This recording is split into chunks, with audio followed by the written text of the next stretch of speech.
Você é alguém que tem inveja das pessoas? Como é que a gente descobre se nós somos invejosos ou se a gente não é invejoso? É muito simples, na verdade tem um monte de estratégias, mas é o quanto que você se magoa ou se entristece ou fica com raiva com aquilo que o outro faz. Não em relação a você necessariamente. Alguém, sei lá, conquistou uma casa nova, você não gosta, você sente um negócio ruim, porque você queria que fosse você e não ele. Ou alguém graduou numa faculdade lá em não sei aonde, você, ao invés de celebrar com ele, você não gosta, sente um negócio ruim, porque você queria que fosse você. Isso vale para toda e qualquer coisa. Alguém é um pregador que despontou e você é um pregador também, e aí você sente inveja porque você queria que fosse você e não necessariamente ele. Por que eu não, somente o outro? Por que ele consegue e eu não consigo? Isso tudo vem da raiz da inveja. E eu quero lembrar você um texto de Lucas capítulo 6, os versículos são de 6 a 11, que relata uma história muito interessante do tamanho, o quão destrutiva é a inveja que os religiosos sentiam de Jesus. O contexto é do homem que foi curado na sinagoga por Jesus num sábado. Jesus curou o homem que tinha uma mão mirrada e ele, vendo o homem na sinagoga, sabendo que ele estava com aquele problema, ele chama, Jesus também não é mole, né? Ele faz as coisas com muita intencionalidade para, muitas vezes, para chocar mesmo o ambiente que ele estava. E como aqueles religiosos eram invejosos, Jesus não simplesmente com uma ordem, ele dá, mão, fica curada aí, ou volte ao normal. Não. Jesus chama ele para o centro da sinagoga e cura a mão daquele homem. Claro que o resultado disso é uma raiva da parte dos fariseus, porque Jesus havia feito alguma coisa boa na direção de um homem que estava sofrendo. Claro que ao longo do ministério de Jesus, isso aconteceu várias vezes.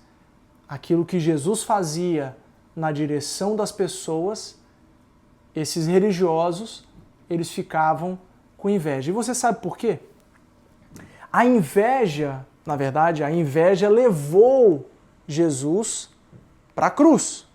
Os caras planejaram a morte de Jesus por causa da inveja que eles sentiam de Jesus Cristo. E eles sentiram inveja porque Jesus estava tomando o lugar que era deles. Abre aspas nesse lugar. Jesus estava ocupando um lugar de importância que eles tinham antes. Então Jesus estava tomando uma posição que antes era ocupada somente por eles. Isso fez com que o coração desses homens começasse a ter raiva de Jesus.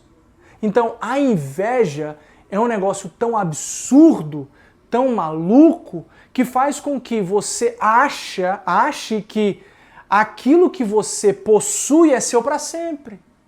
O lugar que você ocupa é seu para sempre.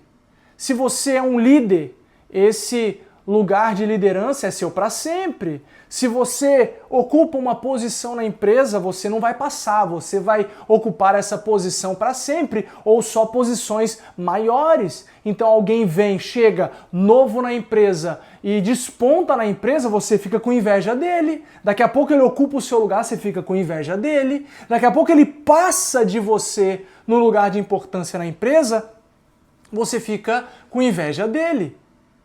A mesma coisa que levou Jesus para a cruz está nos nossos dias, irmãos. A inveja nos deixa cegos. Muitas pessoas estão cegas pela inveja.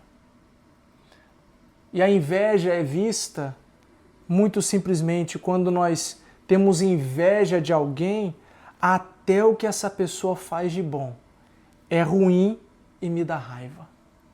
Até a cura de alguém me dá raiva. Porque eu não consigo ver aquilo que ele faz de bom, porque o meu coração está fechado, o meu coração está obscurecido pela inveja. Eu não consigo ver o bom do outro, o bem que ele está fazendo, eu não consigo ver, porque eu estou com inveja dele. Mas o que ele fez? Nada. Ele, afinal, ele não precisa fazer nada. Só de ele existir e estar vivendo perto de você já é suficientemente mal para te causar inveja. Percebe o quanto que é nojento, o quanto que é mesquinho, o quanto que é terrível esse lugar da inveja? Os que são como Jesus, eles não param de fazer o bem porque os outros não gostam. Então, olha só, esse é um outro aspecto que você e eu precisamos compreender dessa porção bíblica. Jesus não parou porque ele sabia, mesmo sabendo dos pensamentos que eles tinham. Você pode ler o texto. Jesus sabia o que eles estavam pensando, então chamou o homem para o centro. Ele sabia que os caras estavam com inveja dele, mas ele não parou. Muito pelo contrário, ele continuou e continuou fazendo grande. Porque a inveja não pode parar um servo de Deus. A inveja não pode parar o propósito de Deus. Não importa o que pensam. Não importa se estão com raiva, se estão contra mim. Não importa se você e eu temos oposição. O que importa é continuar fazendo o nome de Deus conhecido. E eu vou fazer isso até o fim. Você deve também fazer isso até o fim. Mesmo que a gente seja levado para a cruz, mesmo que a gente seja levado para a morte, a gente não pode parar. Gostando ou não de mim, gostando ou não de você, nós devemos continuar a proclamar o ano aceitável do Senhor, as boas novas de salvação, seja sábado, seja domingo, seja com plateia, seja sem plateia, seja colocando nas redes sociais ou não colocando nas redes sociais.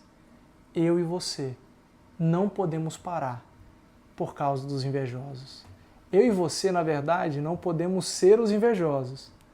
E não sendo os invejosos, não paramos por causa dos outros. Você e eu continuamos.